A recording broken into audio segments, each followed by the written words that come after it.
one, like action. Hi, today me and my mum are going to show you how to make 2 ingredient scones, but before anything, go and wash your hands.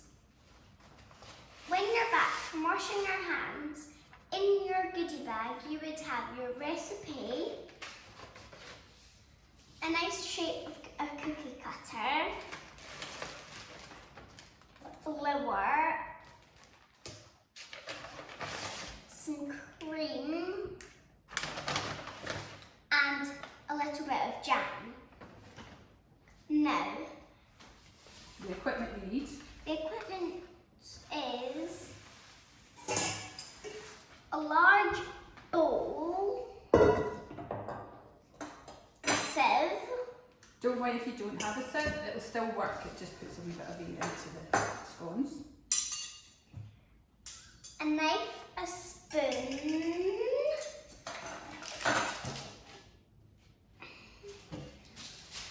baking tray and the baking paper, Don't worry if you don't have baking paper, it just helps them to stop them sticking. but you will need to, if you don't have it, you will need to do a bit more work to clean it. You might need to do some extra washing it. And of course, you will need your biscuit cutter. So, ask a grown-up to help to put the oven on at 180. Centigrade. If you've got a fan oven, obviously adjust that accordingly. And obviously we don't know exactly how everybody's ovens work, every temperature that your oven actually heats up to. So you might need to give your scones a wee bit longer or a wee bit shorter time depending on how your oven goes. Then line the paper, the baking paper, into your tray like that and put that down there. Then sieve your flour into the bowl, but take a small little handful out and put it onto the table. So because we're going to need roll out the dough later, we just want a tiny wee bit to be able to do that so it doesn't stick to the table or work surface that you're using. Then get your flour and your sieve. You can pour all of the flour in. There you go. It's going to be a messy bit. And then just sieve away. Okay, so as I say, if you don't have a sieve, that's okay. It will still turn out into nice scones. It might just be a tiny little bit harder, but that just makes them slightly more biscuity. So once you have sifted the flour, the next thing you're going to do is add the cream. Okay, and this is nice and thick cream, so that's what you need the spoon for, is to spoon some out. You'll need about half of this tub for the scones, but the rest you can put on the scones once you've made them.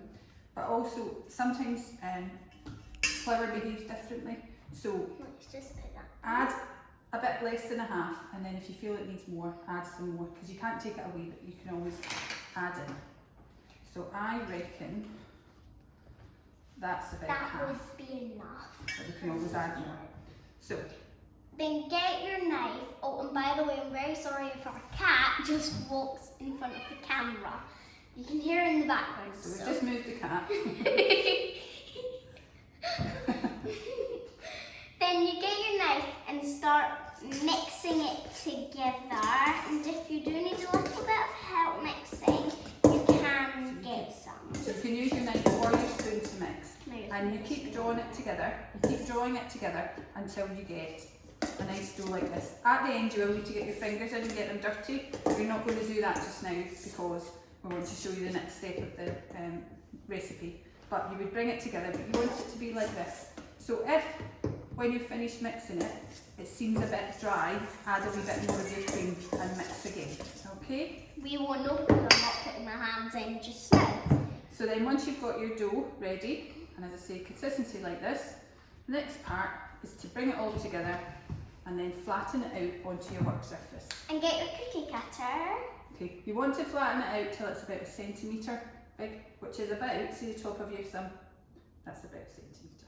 Okay, That's a little thumb. My cameraman just looked at me as if to say my thumb's bigger than that, but obviously we're doing this for children. So most children's thumbs will be about a centimetre.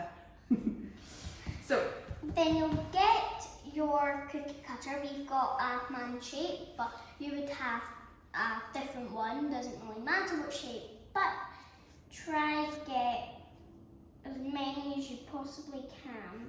now you will end up with more dough than this, it's just we've already made some to show you.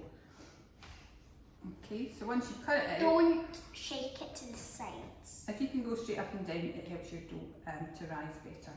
So once you've got your cutter, place it on your baking tray, bring your dough back together, And then do more. and then you can do more and keep going. Then about a centimetre high, right down. Okay. So there we go, and then we've got another wee one.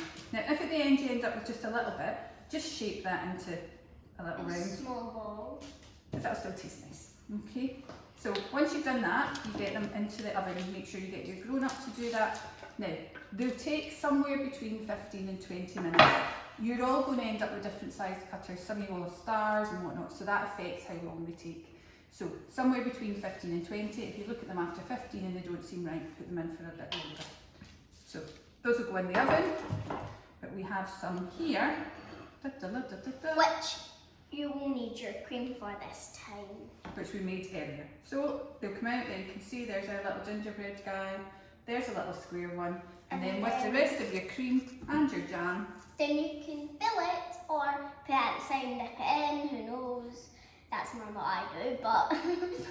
or put whatever else you like on scones. It could be fruit. peanut butter, it could be fruit, it could be butter, chocolate spread, whatever takes your fancy. So that's it, 2 ingredient scones, absolutely delicious, and Brooke just wants to say Thank you, Pyramid, for making all these delicious bags and these good bags. Bye! bye!